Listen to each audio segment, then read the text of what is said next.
കഴിഞ്ഞ ദിവസമുണ്ടായ കനത്ത വേനൽ മഴയിലും കാറ്റിലും മാവൂർ മേഖലയിൽ വ്യാപകമായ നാശനഷ്ടം. കാറ്റിൽ വീടുകൾക്ക് മുകളിൽ മരങ്ങൾ മുറിഞ്ഞു വീണ് വീടുകൾ തകർന്നു. വലിയ തോതിൽ കൃഷിനാശവുമുണ്ടായി. കഴിഞ്ഞ ദിവസമുണ്ടായ കനത്ത വേനൽ മഴയിലും കാറ്റിലുമാണ് വ്യാപകമായി മാവൂർ മേഖലയിൽ നാശനഷ്ടങ്ങൾ ഉണ്ടായത്. കാറ്റിൽ വീടുകൾക്ക് മുകളിൽ മരങ്ങൾ മുറിഞ്ഞു വീണ് വീടുകൾ തകർന്നു. മാവൂർ തെനപ്പറമ്പിൽ രാമൻ്റെ വീടിന് മുകളിൽ മരം കടപൊഴുകി വീണ് വീടിന് നാശനഷ്ടമുണ്ടായി. സൗത്ത് അരയങ്കോട് കൃഷ്ണനായരുടെ വീട് മരം കടപൊഴുകി വീണ് തകർന്നു. കൽപ്പള്ളി ആയംകുളം കള്ളിവളപ്പിൽ അബ്ദുറഹ്മാൻ്റെ വീടിന് മുകളിൽ തെങ്ങ് മുറിഞ്ഞു വീണു. ഓടിട്ട വീടിൻ്റെ മേൽക്കൂര തകർന്നു.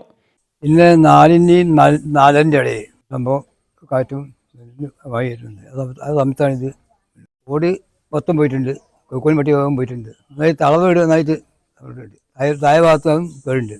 ഞങ്ങൾ ഇന്നലെ ആ സമയത്ത് സംഭവം നടക്കുമ്പോൾ ഞങ്ങൾ വീട്ടിലാരില്ല.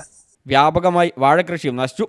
ആയംകുളം, പള്ളിയോൾ, വെള്ളലശ്ശേരി, കൂളിമാട് ഭാഗങ്ങളിൽ ആയിരക്കണക്കിന് വാഴകളാണ് നശിച്ചത്. വിഷുവിപണി ലക്ഷ്യമാക്കി വിളയിച്ച നേന്ത്രവാഴകളാണ് നശിച്ചത്. കർഷകർക്ക് ലക്ഷങ്ങളുടെ നഷ്ടം സംഭവിച്ചു. നേന്ത്രവാഴയാണ് കൃഷി ചെയ്തത്. അത് ഇപ്പോൾ ഒരു കൊലച്ചിട്ടൊരു 10-30 ദിവസം ആവുന്നുണ്ട്. അത് വിഷുവാകുമ്പോഴേക്കുള്ള ആ ഇതിലാണ് പാകപ്പെടുക. അപ്പോൾ അത് കംപ്ലീറ്റ് ഇപ്പോൾ ഇന്നലത്തെ ഈ കാറ്റിന് മുഴുവൻ നശിച്ചു പോയി. മരങ്ങൾ പൊട്ടി വീണത് മൂലം പല ഭാഗത്തും രാത്രിയിൽ വൈദ്യുതി തടസ്സപ്പെട്ടു. KCB ജീവനക്കാർ കഠിന പ്രയത്നത്തിലൂടെയാണ് വൈദ്യുതി പുനഃസ്ഥാപിച്ചത്. മരങ്ങൾ വീണ സ്ഥലങ്ങളിൽ മാവൂർ അഗ്നിരക്ഷാസേന എത്തിയാണ് മരങ്ങൾ മുറിച്ചു മാറ്റിയത്.